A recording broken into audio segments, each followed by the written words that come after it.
அன்பு மாணவ செல்வங்களுக்கு இனிய வணக்கம். மீண்டும் ஒரு சக்தி டிவியின் மக்கள் சக்தி மெய்நிகர் பள்ளி நிகழ்ச்சியினூடாக சந்திப்பதில் மகிழ்ச்சி. காபோத சாதன மாணவர்களுக்கான விஞ்ஞான மீட்டல் வகுப்பில் கலந்து கொண்டிருக்கின்றேன்.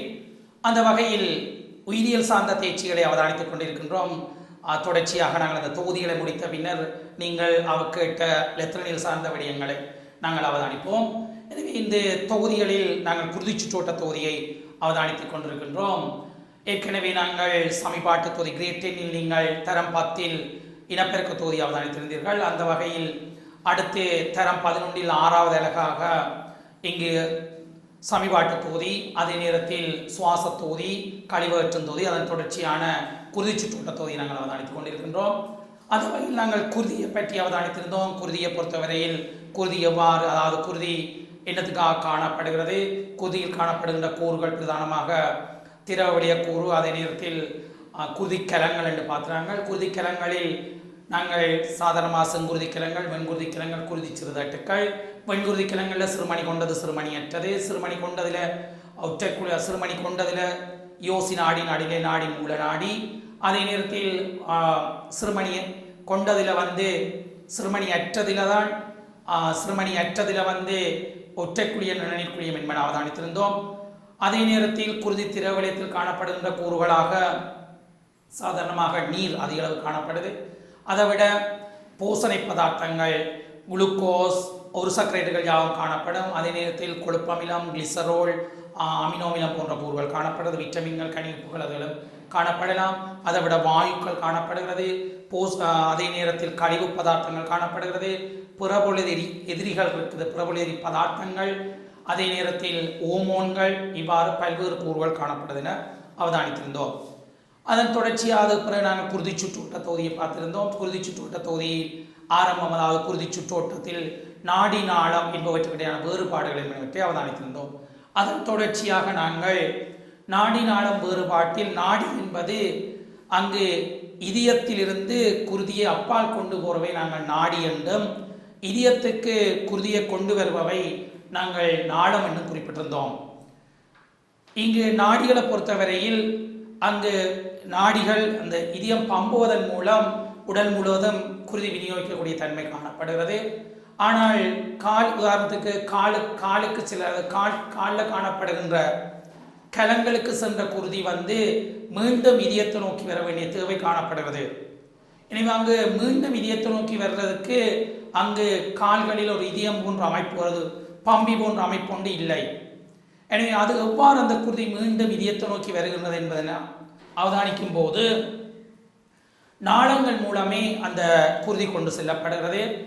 இந்த படம் காட்டப்படுறது, இங்கு நாளத்தை காட்டப்படுகிறது. நாளத்துக்கு அண்மையில் அந்த வெண்கூட்டு தசை காணப்படுகிறது. இங்கு தசை, வெண்கூட்டு தசை காணப்படுகிறது. அதே நேரத்தில் நாடி நாளம் மைத்துள குழாய்கள் மலமளப்பான தசையாக்கப்பட்டிருக்குது. மனிதனை பொறுத்தவரையில் 3 வகையான தசை: வெண்கூட்டு தசை, இதய தசை, மலமளப்பான தசை. இங்கு அவதானிக்கப்படும் போது இது வெண்கூட்டு தசை அருகில் காணப்படுகிறது. அதே நேரத்தில் நாளம் இங்கு காணப்படுகிறது. நாளத்தில் இங்கு அவதானியுங்கள், இங்கு வேல்வுகள் காணப்படுகிறது. இங்குதான் வேல்வுகள். ஆக நாடிகள், வேல்வுகள் இதயத்தில் ஆரம்பிக்கிற சந்தர்ப்பத்தில் மட்டும்தான் அந்த வேல்வுகள், அரைமதி வேல்வுகள் காணப்படுகிறது. அது தொகுதி பெருநாடியிலே அரைமதி வேல்வுகள் காணப்படுகிறது. அதே நேரத்தில் சுவாசப்பை பெருநாடியிலேயும் அந்த அரைமதி வேல்வுகள் காணப்படுது.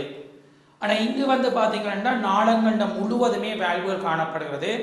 எனவே நாங்கள் இந்த தசை சுருக்கத்தின் மூலம்தான் அந்த கீழே வந்த குருதி மேல் நோக்கி புவியீர்ப்புக்கு எதிராக கொண்டு செல்லக்கூடிய தன்மை காணப்படுகிறது. இந்த வேல்வுகள் எவ்வாறு உதவி செய்கிறதெனில், அந்த தசைகள் சுருங்கி விடுறதால குருதி மேல் நோக்கி போகும். அந்த மேல் நோக்கி போன குருதியை கீழே வராது இந்த வேல்வு மூடிக்கொள்ளுது. எனவே இந்த வேல்வுகள் ஒரு திசையில அந்த குருதி எப்பவும் இப்படி மேல் நோக்கி குருதியை ஒரு திசையில் கடத்தக்கூடிய தன்மை காணப்படுகிறது. அந்த வேல்வின் தொழிற்பாடு தான் இங்கு காட்டப்படுகிறது. எனவே இந்த வேல்வுகள் மூலம்தான் பதார்த்தங்கள் அல்லது குருதி ஒரு திசையில் கடத்தக்கூடிய தன்மை காணப்படுகிறது. இது இதயத்தை நோக்கி அந்த குருதி செல்லக்கூடியதாக காணப்படுகிறது. அடுத்து நாங்கள் இதயத்தை நாங்கள் குறிப்பிட்டிருந்தோம். இதயம் ஒரு பம்பியாக தொழிற்படுகிறது. ஏனெனில் நாடி நாளம் மைத்துள குழாய்கள் எல்லாம் இப்படி குழாய்கள் காணப்படுகிறது. அந்த குழாய்களில் குருதி சுற்றியோட வைக்க வேண்டும் எனில் அங்கு பம்பன், அதாவது பம்பி ஒன்று தேவைப்படுகிறது. இங்கு இதயம் வந்து ஒரு பம்பியாக தொழிற்பட்டு கொண்டிருக்கின்றது.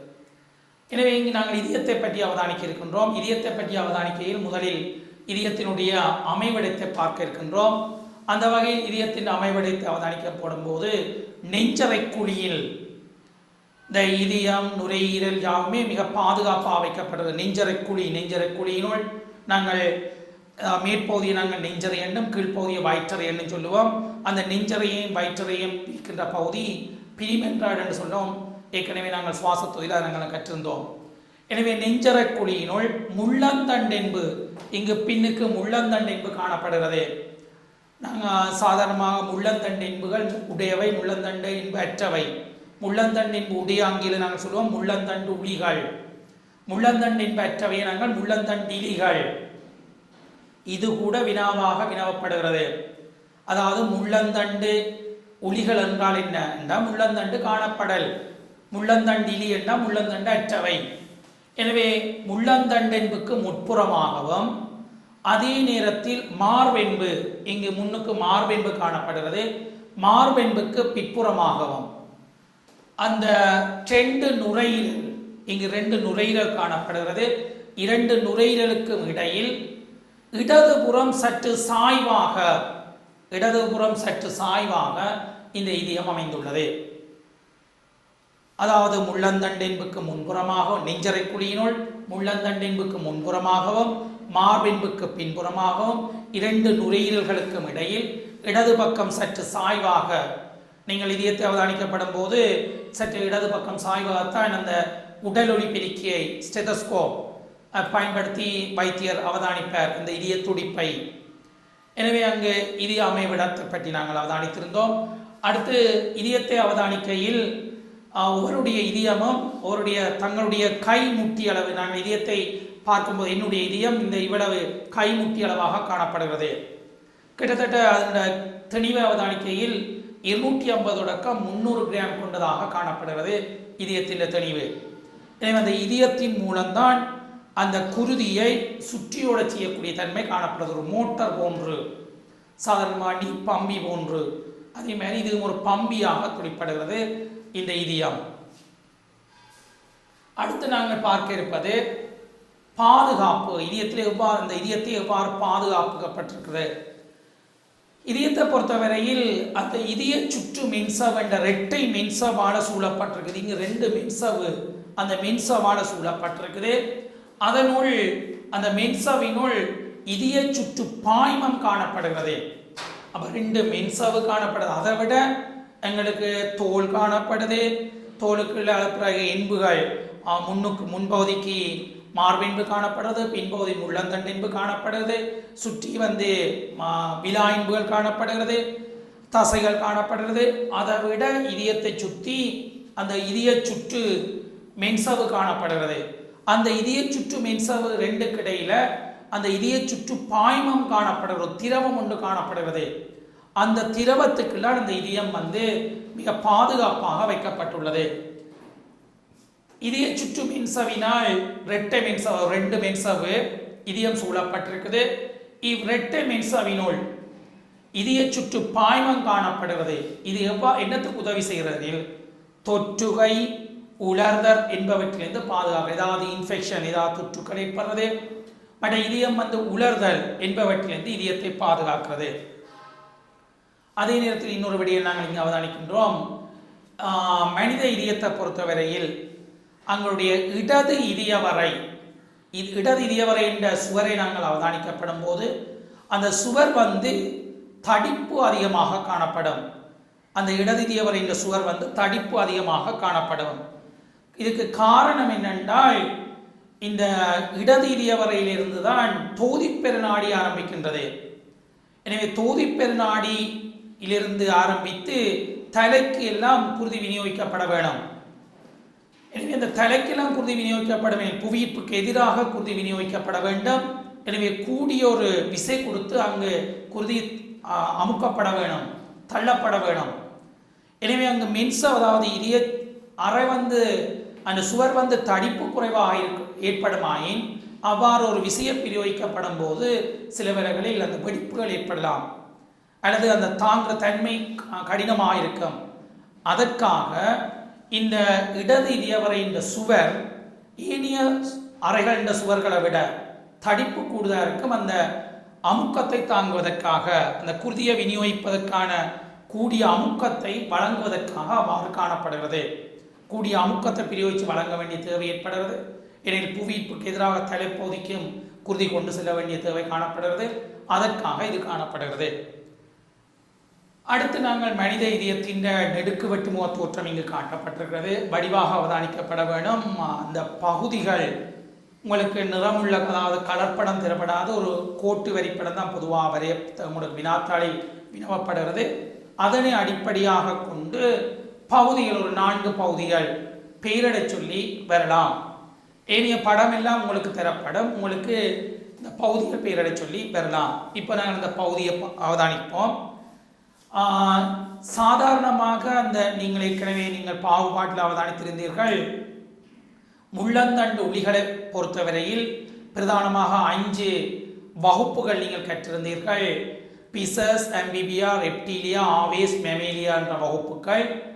அங்கு பிசஸில் அவதானிக்கப்படும் போது, மீன்களில் அவதானிக்கப்படும் போது இதயம் 2 அறைகளை கொண்டதாக காணப்படுகிறது. அதே நேரத்தில் நாங்கள் அடுத்து அவதானிக்கப்படும் போது பிசஸ் அம்பிபியாவில் இதயம் 3 அறைகளை கொண்டதாக காணப்படுகிறது. இப்போ பாருங்கள், 2லிருந்து 3 வருது. அங்கு கூர்ப்பில் கொஞ்சம் முன்னேற்றம் ஏற்பட்டுள்ளது. உங்களுக்கு தெரியும், இது ஒரு கூர்ப்பின் அடிப்படையில் இது ஒரு இயற்கை முறை பாகுபாடு. எனவே கூர்ப்பு தொடர்பு வழிகாட்டப்படும். 2லிருந்து 3க்கு வருது அம்பிபியாவில், அதாவது ஈருடவாளிகளில்.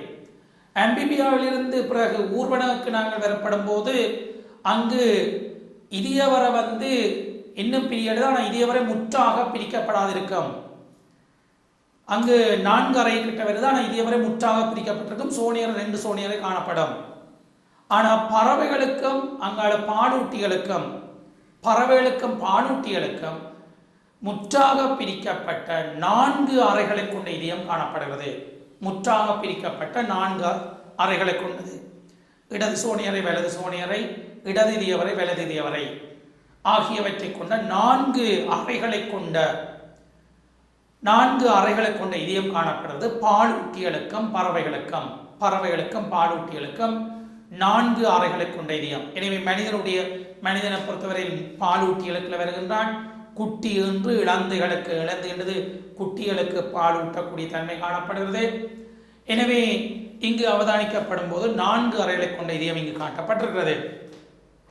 முதலில் நாங்கள் அந்த இதய அறைகளை நாங்கள் அவதானிப்போம். அறைகள் அவதானிக்கப்படும் போது இங்கு அவதானிக்கும் போது இடது வலது கட்டாயம் நாங்கள் பார்க்கப்பட வேண்டும்.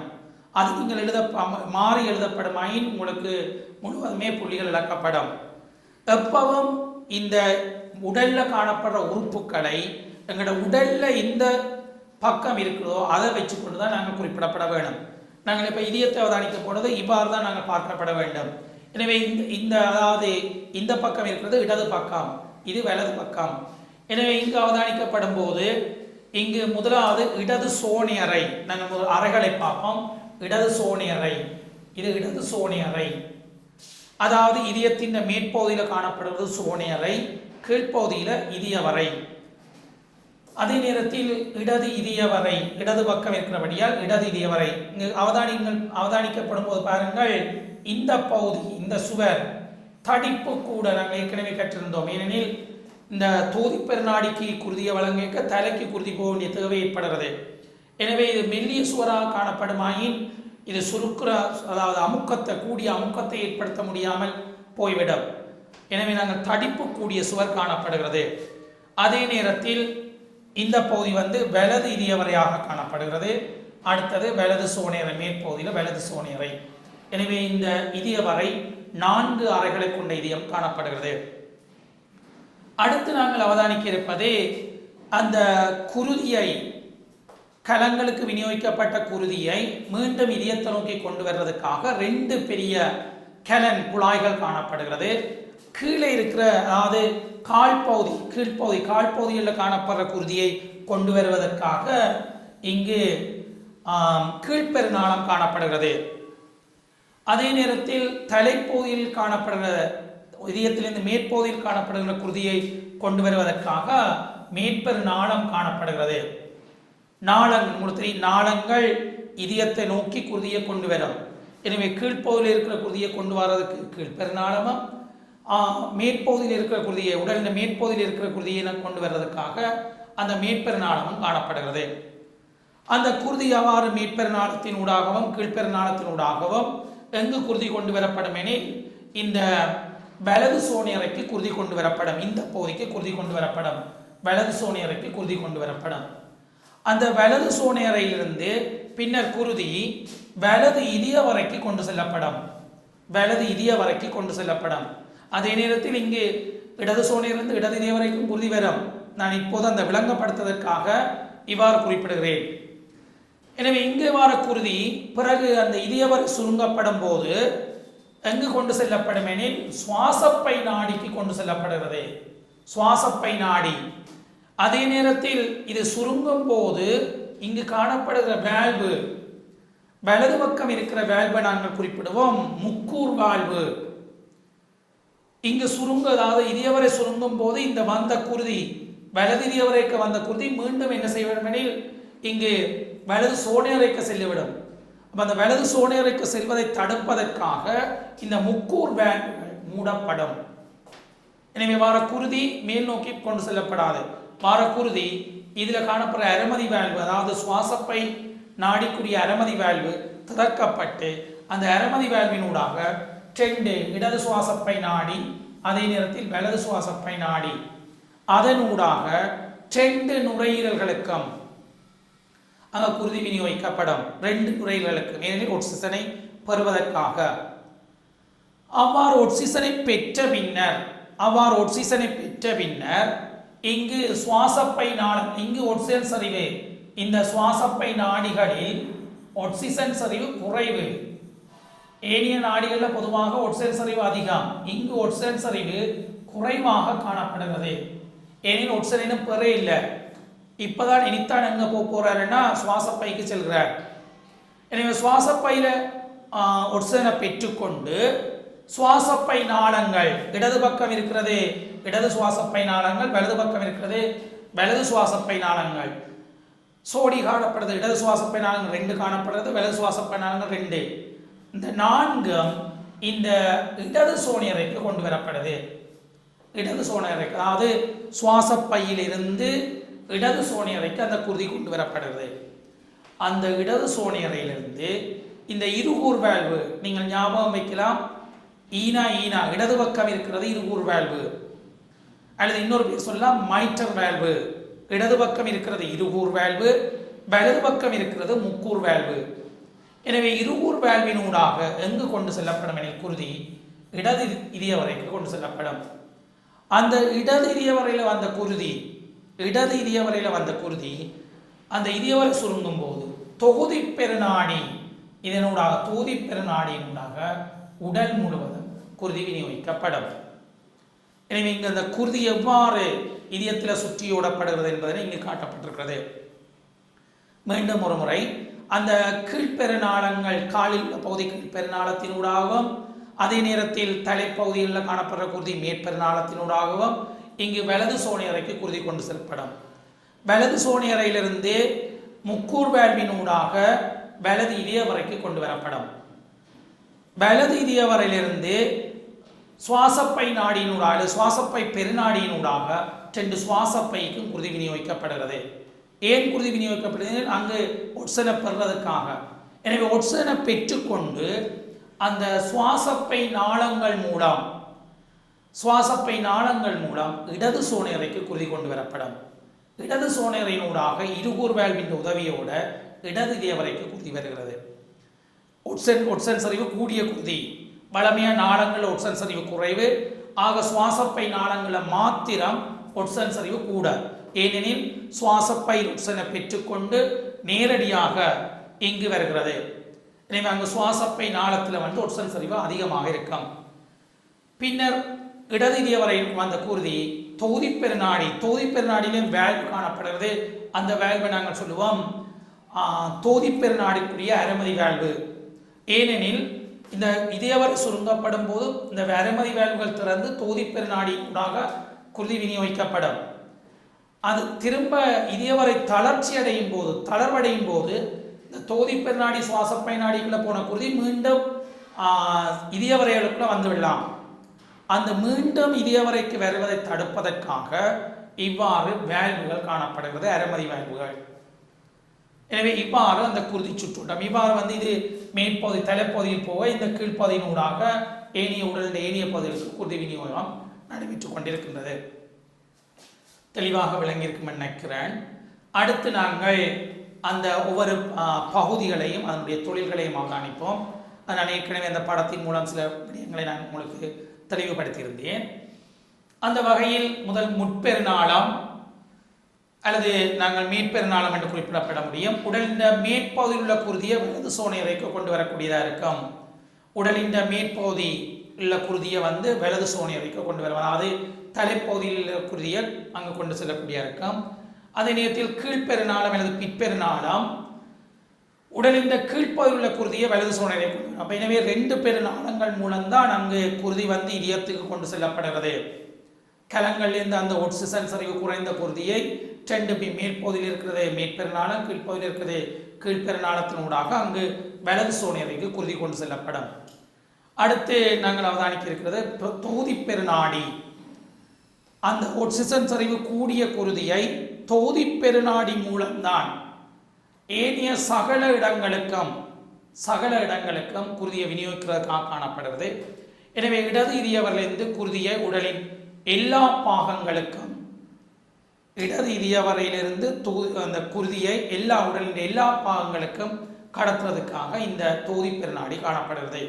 அந்த தொகுதி பெருநாடியின்றையும் அதே நேரத்தில் சுவாசப்பை நாடியின்றையும் அந்தத்தில் அந்த வேல்வுகள் காணப்படுறது. அந்த வேல்வுகள் குறிப்பிடப்படும் அரைமதி வேல்வுகள்.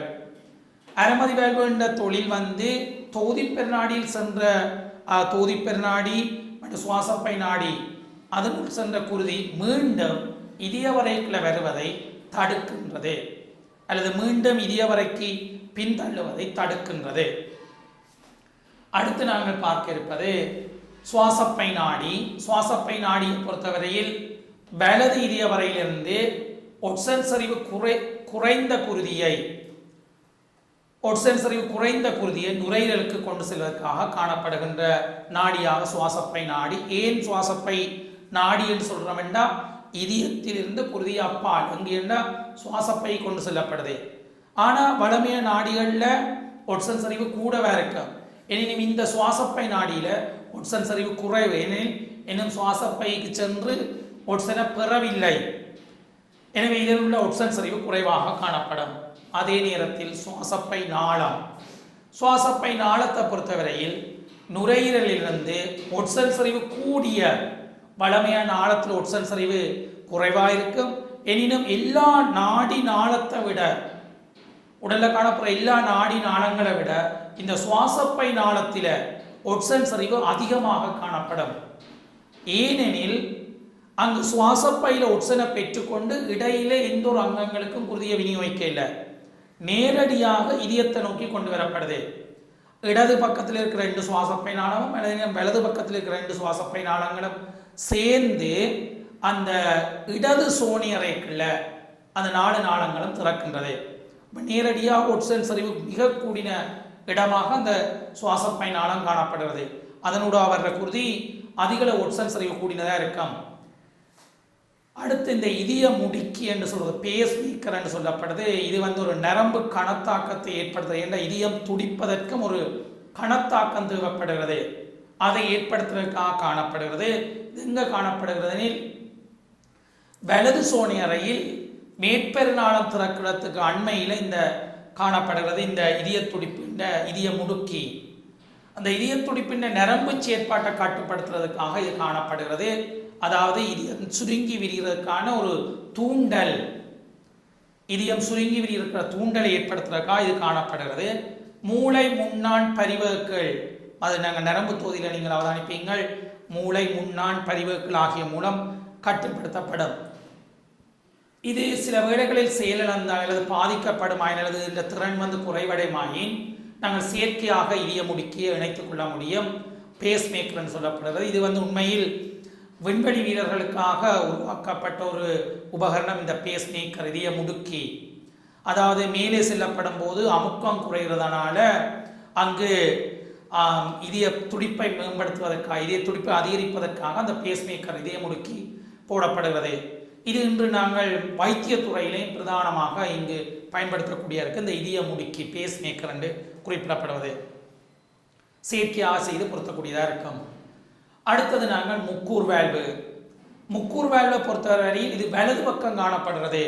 இப்போ வலது இதய வரையில் போகிற குருதி மீண்டும் வலது சோனியறைக்கு பின்தள்ளுவதை, அதாவது மேலிருந்து சோனியரிலிருந்து இதய வரைக்கு வந்த குருதி மீண்டும் வலது சோனியறைக்கு செல்வதை, உள்ளுக்கு வலது என்னடா இதய வரை சுருங்கும் போது மீண்டும் வலது சோனியறைக்கு குருதி சென்றுவிடும். அந்த நேரத்தில் இதயவரை சுருங்கும் போது அந்த முக்கூர் வேல்வு மூடப்பட வேணும். அதே நேரத்தில் சுவாசப்பை நாடியின் அரைமதி வேல்வுகள் திறக்கப்படும். இதெல்லாம் ஆட்டோமேட்டிக்காக, அதாவது தன்னியக்கமாக இயங்கக்கூடிய வகையில் காணப்படுகிறது. எனவே மீண்டும் அந்த இடது சோனியறைக்கு, அதாவது வலது சோனியறைக்கு பின் செல்வதை தடுக்கும் முக்கூர் வேல்வு. அதே நேரத்தில் இருகூர் வேல்வு, அது மைட்ரல் வேல்வுன்னு சொல்லப்படுறது. இந்த வேல்வு நீங்கள் ஞாபகம் வைக்கிற சுகம் ஈனா இடது பக்கம் இருக்கிறது இருகூர் வேல்வு, வலது பக்கம் இருக்கிறது முக்கூர் வேல்வு. எனவே இடது பக்கம் இருக்கிற அந்த இருகூர் வேல்வு இடது இதயவரையில் புகுற குருதி மீண்டும் இடது சோனியறைக்கு பின் செல்வதை தடுக்கக்கூடிய இருக்கும். இடது சோனியறைக்கு பின் செல்வதை தடுக்கும். அதே நேரத்தில் அரைமதி வேல்வுகள் பிரதான தொழில் பதார்த்தங்களை ஒரு திசையில் கடத்தக்கூடியதாக காணப்படுகிறது. அரைமதி வேல்வுகளை பொறுத்தவரையில் இதயத்திலிருந்து நாடிகளின் ஊடாக குருதி கடத்தப்படும் போது மீண்டும் குருதி இதய வரைக்கு வருவதை தடுக்கின்றது. மீண்டும் குருதி இதயத்தை நோக்கி பின் வருவதை தடுக்கின்றது இந்த வேல்வு. அடுத்து நாங்கள் அவதானிக்க இருப்பது இந்த மனிதனுடைய குருதி சுற்றோட்டம் தொடர்பான ஒரு மாதிரி படம் காட்டப்பட்டிருக்கிறது. இது உண்மையில் உங்களுக்கு கட்டாயம் தெரிந்திருக்கப்பட வேணும். அதாவது மனிதனுடைய குருதி சுற்றோட்டம் தொடர்பான ஒரு கோட்டு வரைபடத்தை இங்கு காட்டப்பட்டிருக்கிறது. இது இதயம் பொறுத்தவரையில் நெஞ்சரக்குழியில் காணப்படுகிறது. அதே நேரத்தில் கீழ்ப்பகுதி இதயத்துக்கு கீழே நம்முடைய அதாவது கால் இடுப்பு பகுதிகளின் மேலே காணப்படுகிறது. அதே நேரத்தில் மேற்பகுதி தலை பகுதியில் காணப்படுகிறது. எப்படி அந்த குருதி சுற்றோட்டம் நடைபெறுகிறது என்பதை நாங்கள் இப்போது அவதானிக்க இருக்கின்றோம். அந்த வகையில் சாதாரணமாக இங்கு நீல நிறத்தில் காட்டப்பட்டிருப்பதை பொதுவாக நாங்கள் நாளங்கள் என்று குறிப்பிடுவோம். அதே நேரத்தில் இவ்வாறு சிவப்பு நிறத்தில் காட்டப்படுவதை நாடி என்று குறிக்கப்படும். பொதுவாக நாங்கள் இவ்வாறு குறித்து காட்டுவதற்கு இவ்வாறான நிறங்களை பயன்படுத்துகிறது. சிவப்பு நிறத்தில் குறித்து காட்டுவதை நாங்கள் நாடி என்றும், நீல நிறத்தில் நாளம் என்று குறிப்பிடப்படும். இங்கு நாங்கள் கீழ்ப்பகுதி, அதாவது உடலின் கீழ்ப்பகுதியில் இருக்கிற குருதி அவதானிக்கப்படும் போது கீழ்பெருநாளம், அந்த கீழ்பெருநாளத்தின் மூலம் இந்த வலது சோனியறைக்கு குருதி கொண்டு செல்லப்படும். அதாவது கீழ்ப்பகுதியில் இருக்கிற குருதி இவ்வாறும், தலைப்பகுதியில் இருக்கிற குருதி, தலை மற்றும் புயம் போன்ற பகுதியில் வர குருதி மேற்பெருநாளத்தின் ஊடாகவும் எங்கு குருதி கொண்டு செல்லப்படும் எனில் வலது சோனியறைக்கு கொண்டு வரப்படும். அந்த வலது சோனியறைக்கு கொண்டு வந்த குருதி இது ஒட்சன் சரிவு குறைவாக இருக்கும், ஏனெனில் கலங்கள் இருந்து வருது. அவதானிக்கப்படும் போது பாருங்கள், உடலின் கீழ்ப்பகுதியான கால் பாதங்கள் இருந்து வருது. அதே நேரத்தில் சிறுநீரகத்திலிருந்து வருது, சிறுநீரகத்திலிருந்து சிறுநீரக நாளம் மூலம். அதே நேரத்தில் சிறுகுடலிருந்து உண்மையில் சிறுகுடல் நாளம் உண்டு இல்லை. வளமையாக பொதுவாக எல்லா அங்கங்களுக்கு ஒரு நாடி இருந்தால் அங்கு நாளம் இருக்கும். ஆனால் இங்கு சிறுகுடல் நாளம் உண்டது இல்லை. அந்த சிறுகுடல் என்ன நடக்க போன்ற சிறுகுடலில் காணப்படுற குருதிமய குழாய்கள் எல்லாம் ஈரல் வாயு நாளத்தை உருவாக்கி, ஈரல் வாயு நாளம், அந்த ஈரல் வாயு நாளம் மூலம் ஈரலுக்கு குருதி கொண்டு செல்லப்பட்டு சிறுகுடல்ல உங்களுக்கு தெரியும் உணவு போஷண பதார்த்தங்கள் அந்த சிக்கலான கூறுகள் எளிய நிலைக்கு மாற்றப்பட்டு எங்கு அகத்துறிஞ்சப்படுவது சிறுகுடலில். எனவே அந்த சிறுகுடலில் அகத்துறிஞ்சப்பட்ட உணவு, அந்த போஷணை பதார்த்தங்கள் குருதி மயிர்குழாய்கள் அகத்துறிஞ்சப்படுது. அதே பாட்கலங்கள் அகத்துறிஞ்சப்படுகிறது. நெகநீர் தொகுதியினூடாக கொண்டு செல்லப்பட்டு திரும்ப குருதி சுற்றோட்ட தொகுதி கொண்டு செல்லப்படுகிறது. ஆனால் குருதி மயிர்களால் அகத்துறிஞ்சப்படுற அந்த பிரதானமாக அமினோ அமிலங்கள் ஒரு சர்க்கரைட்டுகள் யாவுமே இந்த ஈரல் வாயு நாளம் மூலம் கொண்டு செல்லப்பட்டு ஈரலிருந்து ஈரல் நாளம் மூலம்தான் இந்த கீழ்ப்பெரு நாளத்தை அடைகின்றது. இது ஒரு முக்கியமான ஒரு நாளம் ஈரல் வாயு நாளம். வாயு நாளம் என்று குறிப்பிடப்படுவது மைத்துள குழாயில் ஆரம்பித்து பின்னர் மைத்துள குழாயில் முடிகிறதை நாங்கள் குறிப்பிடுவோம் பிரதானமாக வாயு நாளம் அண்டு. எனவே இந்த ஈரல் வாயு நாளம் அந்த சிறுகுடலில் ஆரம்பிக்கப்பட்டு பின்னர் ஈரலில் முடிவடைகின்றது. அதே சமயத்தில் இங்கு ஈரலில் இருந்து நாளம் கொண்டு செல்லப்பட்டு யாவுமே கீழ்ப்பெரு நாளத்தினூடாக குருதி கொண்டு வரப்படும். அதே நேரத்தில் தலை மற்றதுங்களுடைய புயம் முன்னவயவம் அதனூடாக வார குருதி மேற்பெரு நாளத்தினூடாக அங்கு வலது சோனையறைக்கு குருதி வரும். இது ஒட்சன் சரிவு குறைவு கலங்களிலிருந்து வருகிறது. பின்னர் என்ன நடக்கும் எனில் இங்கு அதாவது வலது சோனையரையும் வலது இதயவரையும் பிரிக்கிற வேல்வு காணப்படுகிறது.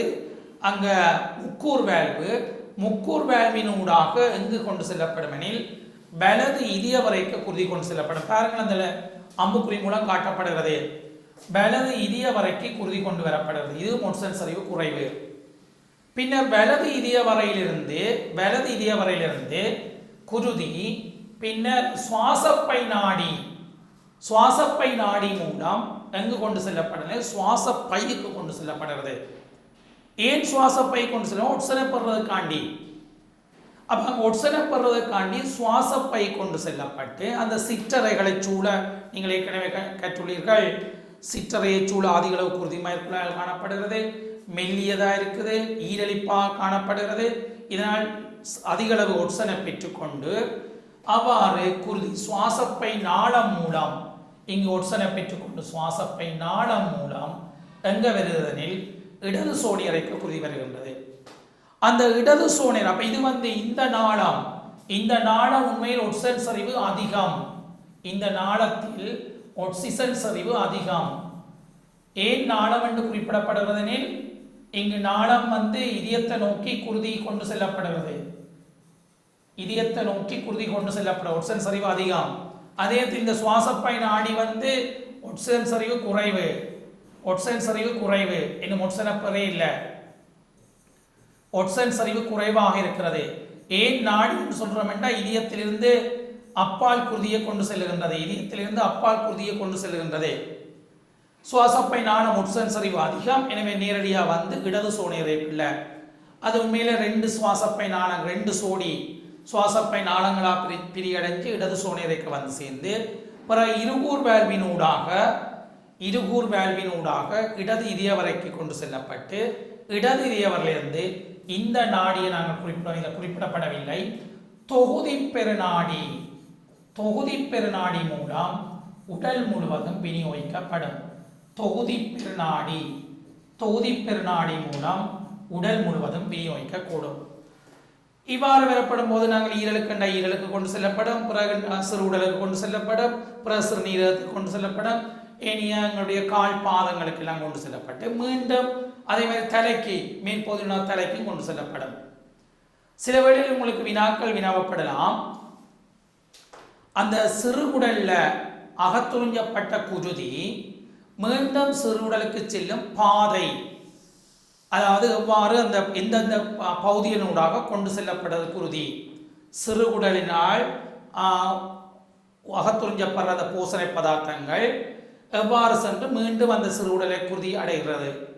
இவ்வாறு வினவப்படும் போது நீங்கள் அவதானிக்கையில் அந்த சிறுகுடல் உள்ள குருதி மயிர்குழாய்கள், பின்னர் அந்த ஈரல் வாய் நாளம், அதன் தொடர்ந்து ஈரலிருந்து ஈரல் நாளம், ஈரல் நாளத்திலிருந்து இங்கு கீழ்பெருநாளத்திலிருந்து வலது சோனியரைக்கு அடுத்ததாக முக்கூர் வேல்வினூடாக வலது இதயவரை, வலது இதயவரிலிருந்து சுவாசப்பை நாடியிலிருந்து சுவாசப்பையிலிருந்து சுவாசப்பை நாளம், சுவாசப்பை நாளத்திலிருந்து இடது சோனியரை, இடது சோனியரிலிருந்து இடது இதய வரை, இடது இதயவரிலிருந்து தொதிப்பெருநாடியினூடாக அப்புறம் மீண்டும் சிறுகுடல் அல்லது சிறுநீரகம், சிறுநீரகம் என்ற சிறுநீரகம், இவ்வாறு அந்த பாதை.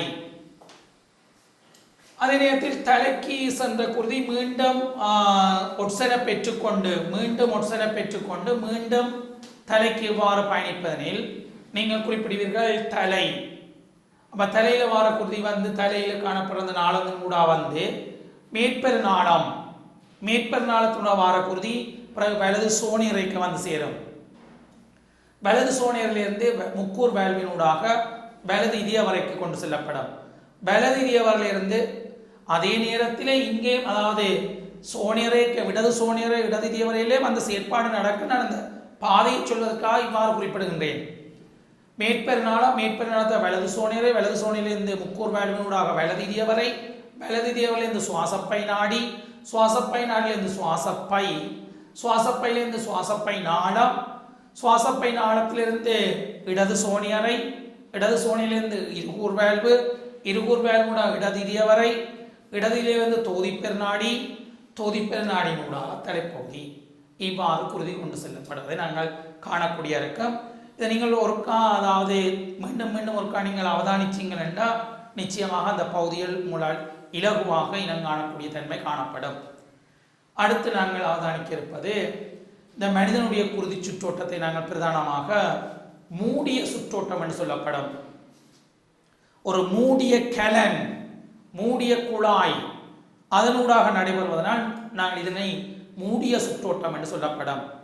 ஏனெனில் நாடி, நாளம், மைத்துளை குழாய்கள் போன்ற கலன்களூடாக நடைபெறுவதனால் இதனை நாங்கள் மூடிய குருதி சுற்றோட்டம் என்று சொல்லப்படும். அதே நேரத்தில் இரட்டை குருதி சுற்றோட்டம், மூடிய குருதி சுற்றோட்டம், அதே நேரத்தில் மனிதனுடைய குருதி சுற்றோட்டம் நாங்கள் இரட்டை குருதி சுற்றோட்டம். ஏன் இங்கு இரட்டை என்று சொல்லப்படுவதில் மனிதனில் இருக்கிற குருதி வந்து ஒரு முறை உடலெங்கும் சுற்றி ஓடுவதற்கு 2 தடவைகள் இதயத்தை நோக்கி கொண்டு செல்லப்பட வேண்டிய தேவை காணப்படுகிறது. இதனால்தான் எங்களுடைய குருதி சுற்றோட்டம் இரட்டை குருதி சுற்றோட்டம். ஏனெனில் அந்த கீழ்ப்பெரு மேற்பெரு நாளத்தினூடாக இதயத்தை நோக்கி குருதி கொண்டு செல்லப்படுறது வலது சோனியரைக்கு வருகிறது. வலது சோனியிலிருந்து வலது இதய வரைக்கு வந்து திரும்ப குருதி சுவாசப்பை கொண்டு செல்லப்படுகிறது. அப்போ ஒரு தடவை வந்து திரும்ப போயிட்டுது. பின்னர் சுவாசப்பையில் ஒட்சனை பெற்றுக்கொண்டு மீண்டும் இதயத்தை நோக்கி அதாவது இடது சோனியரைக்குள்ள குருதி வருகிறது. 2வது தடவை குருதி வருகிறது. அதாவது ஒட்சிசன் செறிவு கொண்ட குருதி உடல் முழுவதும் விநியோகிக்கப்பட முன்னர் 2 தடவைகள் இதயத்துக்கு வந்து செல்வதனால் இதை நாங்கள் இரட்டை குருதி சுற்றோட்டம் என அழைக்கப்படும். எனவே 2ஐயும் சேர்த்து நாங்கள் ஒரு சொல்லில் அவதானிக்கக்கூடியதாய் மூடிய ஒரு இரட்டை குருதி சுற்றோட்டம் என்று சொல்லப்படும். எனவே இங்கு அவதானிக்கப்படும் போது மனிதனில் குருதியானது ஒரு முறை உடலெங்கும் சுற்றியோடுவதற்கு 2 முறை இதயத்தினூடாக செல்வதனால் இதை நாங்கள் இரட்டை குருதி சுற்றோட்டம் என அழைக்கப்படும். அதாவது இரட்டை குருதி சுற்றோட்டத்தின் உண்மையாக 2 சுற்றோட்டம் உண்டு. சுவாசப்பை சுற்றோட்டம் மற்றது தொகுதி சுற்றோட்டம் ஆகிய 2 சுற்றோட்டங்கள் நடைபெறும். ஒன்று சுவாசப்பை சுற்றோட்டம், மற்றது தொகுதி சுற்றோட்டம். இந்த 2ஐயும் இணைத்து மூடியதையும் இரட்டை குருதி சுற்றோட்டத்தை சேர்த்து நாங்கள் மூடிய இரட்டை குருதி சுற்றோட்டம் என அழைக்கப்படும். மூடிய இரட்டை குருதி சுற்றோட்டம் என அழைக்கப்படும். அடுத்து எங்களுடைய இதயத்தில் வந்து இதய துடிப்பு. இந்த இதய துடிப்பு என்பது இதயம் சுருங்கி தளர்தலை நாங்கள் பிரதானமாக இதய துடிப்புன்னு குறிப்பிடப்பட முடியும். ஒரு ஓய்வில் இருக்கிற சாதாரண ஒரு நபரில், ஒரு நோயற்ற ஒரு சாதாரண நபரில், ஒரு ஆரோக்கியமான நபரில் நிமிடத்திற்கு 72 தடவைகள் அந்த இதய துடிப்பு சுருங்கி தளர்தல் செயற்பாடு நடைபெறுகிறது. எனவே ஒரு இதய தளர்தல் சுருங்கலுக்கு கிட்டத்தட்ட 0.8 செகண்ட்கள் எடுக்கின்றது. அதே நேரத்தில் குருதி அமுக்கத்தை அளவிடுவதற்கு பயன்படுத்துகிற கருவியினுடைய பெயர் குருதி அமுக்க மனோமானி என்று குறிப்பிடப்படும். குருதி அமுக்கத்தை அளக்கிறதுக்கு. அதே நேரத்தில் நாடி துடிப்பை அவதானிக்கக்கூடிய இடங்களாக பிரதானமாக மணிக்கட்டு பகுதியை நாங்கள் அவதானிக்கலாம். எனில் அந்த இடத்தில் அந்த நாடி சற்று வெளிப்புறமாக வந்து செல்கின்றது. வளமையான நாடியாகவுமே உடலில் உட்பகுதியெல்லாம் காணப்படுகிறது. எனில் குருதி இதயத்தோட நேரடி தொடர்பு குருதி மிக வேகமாகவும் அதிக அமுக்கத்தோடும் பாயும். நாளங்கள்லாம் பொதுவாக வெளிப்புறத்தில் காணப்படும். ஆனால் சில இடங்களில் வந்து அந்த நாடிகள் வந்து வெளிப்புறமாக வர்றதால் அந்த நாடி துடிப்பை நாங்கள் இதய துடிப்பை வந்து அந்த நாடிகளில் அவதானிக்கக்கூடிய தன்மை காணப்படுகிறது. அதே நேரத்தில் இதய துடிப்பை அளவிடும் கருவி வந்து உடல் ஒலி பெருக்கி ஸ்டெதஸ்கோப், இது வைத்தியர்கள் அந்த இதய துடிப்பு எவ்வாறு நிகழ்கிறது என்பதனை துல்லியமாக அவதானிப்பதற்கு அந்த உடல் ஒலி பெருக்கியை பயன்படுத்துகின்றனர். அடுத்து நாங்கள் அவதானிக்க இருப்பது இதய வட்டம். இதய வட்டத்தை பொறுத்தவரையில் இதய துடிப்பில வந்து சோனியறைகள் ரெண்டும் சுருங்குற அதே வேளையில இதயவரைகள் ரெண்டும் தளர்வடைகின்றது. அதே போல் இதயவரைகள் ரெண்டும் சுருங்குகின்ற வேளைகளில் சோனியர்கள் ரெண்டும் தளர்வடைகின்றன. இந்த சோனியரை சுருங்குதல் நாங்கள் சொல்லுவோம் சோனியரை சுருக்கம். சோனியரை சுருங்குறதை நாங்கள் சோனியரை சுருக்கம் என்று குறிப்பிடப்படும். இதயவரை சுருங்குறதை நாங்கள் இதயவரை சுருக்கம் என்று சொல்லப்படும். சோனியரை சுருக்கம், அதாவது சோனியரை சுருங்குற அந்த பேர்லேயே காணப்படுகிறது. சோனியரை சுருங்குறத சோனியரை சுருக்கம், இதயவரை சுருங்குறதை இதயவரை சுருக்கம் என்று குறிப்பிடப்படும். இந்த இதயவட்டத்தை பொறுத்தவரையில் இதயவரை வந்து தளர்வடைதல், இதயவரை வந்து தளர்வடைந்தது விரிவடைதல், அது நாங்கள் இதயவரை விரிவென்றும், சோனியரை தளர்வடைவது நாங்கள் பிரதானமாக சோனியரை விரிவென்றும் குறிப்பிடப்படும். அதே நேரத்தில் இதயவரை சுருக்கத்தின் பின் சிறிது நேரம் சோனியரையும் இதயவரையும் தளர்ந்து ஓய்வடைகின்றது. இந்த சந்தர்ப்பத்தில் அந்த இதயம் வந்து சிறிது ஓய்வெடுக்கின்றது. உண்மையில் பிறந்ததிலிருந்து இறக்கும் வரை அந்த இதய தசைகள் சுருங்கி விரியக்கூடிய தன்மை காணப்படுகிறது. இந்நிலையை நாங்கள் சோனியரை இதயவரை தளர்வு அல்லது பூரண இதய விரிவு என்று அழைக்கப்படும். பூரண இதய விரிவு, இது நாங்கள் அந்த இதய மின் வரை மூலம் நாங்கள் அவதானிக்கக்கூடிய இருக்கும் வினாத்தாளில் வினவப்பட்ட ஒரு வினா. ஒரு பூரண இதய வடிப்பின் போது இதயத்தின் நிகழ்கிற சக்கர அமைப்பான செயல்முறையை நாங்கள் இதய வட்டம் என்று சொல்லப்படும். அதாவது ஒரு பூரண இதய வடிப்பின் போது இதயத்தின் நகழ்கின்ற அந்த ஒரு சக்கர செயல்முறையை நாங்கள் இதய வட்டம் என்று சொல்லப்படும். எனவே இவ்வளவு நேரம் நாங்கள் அந்த குருதி சுற்றோட்டம், இதயத்தின் அமைப்பு, இதயம் இங்கு காணப்படுகிறது. இதயத்தை பொறுத்தவரையில் நெஞ்சர குழியினுள் முள்ளந்தண்டின்புக்கு முன்புறமாகவும் மார்பின்புக்கு பின்புறமாகவும் 2 நுரையீரலுக்கும் இடையில் இடது பக்கம் சற்று சாய்வாக காணப்படுகிறது. அதே நேரத்தில் இதயத்தின் நெடுக்குவெட்டு முகத்தோற்றம், மனித இதயத்தின் நெடுக்குவெட்டு முகத்தோற்றத்தில் உள்ள பகுதிகள் 4 அறைகளை கொண்டுள்ளது. அதே நேரத்தில் கீழ்பெருநாளம், மேற்பெருநாளம், தோதி பெருநாடி, சுவாசப்பை நாளங்கள், இருகூர் வேல்வு, முக்கூர் வேல்வு, அரமதி வேல்வுகள் ஆகிய பகுதிகள் நாங்கள் அவதானித்திருந்தோம். அதனைத் தொடர்ந்து அந்த ஒரு எவ்வாறான குருதி சுற்றோட்டம், எவ்வாறு அந்த குருதி சுற்றோட்டம் நடைபெறுகிறது என்று அவதானித்திருந்தோம். அதைத் தொடர்ந்து ஒரு இரட்டை குருதி சுற்றோட்டம், அதே சமயத்தில் மூடிய குருதி சுற்றோட்டம் என்றும் அவதானித்திருந்தோம். எனவே அன்பு மாணவ செல்வங்களே, இங்கு தென்படுகின்ற அந்த வாட்ஸ்அப் இலக்கத்துடன் நீங்கள் தொடர்பு கொண்டு இலவசமான கையேடுகள், அதே நேரத்தில் சில சந்தேகங்களை உங்களால் தீர்த்து கொள்ள முடியும். இந்த இழந்த கல்வியை மீட்கும் இந்த செயற்திட்டத்தின் கீழ் நீங்கள் இணைந்து உங்களுடைய எதிர்கால பரீட்சைக்கு தயாராவதற்கு சிறந்த ஒரு களமாக அமைகின்றது. எனவே அன்பு செல்வங்களே, மீண்டும் மீண்டும் இந்த நிகழ்ச்சிகளை நீங்கள் அவதானிப்பதன் மூலம் உங்கள் கற்றலை மேலும் மேம்படுத்தக்கூடிய தன்மை காணப்படுகிறது. மீண்டும் ஒரு சக்தி டிவியின் மக்கள் சக்தி மெய்நிகர் பள்ளி நிகழ்ச்சியினூடாக சந்திக்கும் வரை உங்களிடமிருந்து விடைபெற்றுக் கொள்ள நான் கொழும்பு இந்து கல்லூரி விஞ்ஞான பாட ஆசிரியர் பரமசிவம் சிவசுதன். நன்றி, வணக்கம்.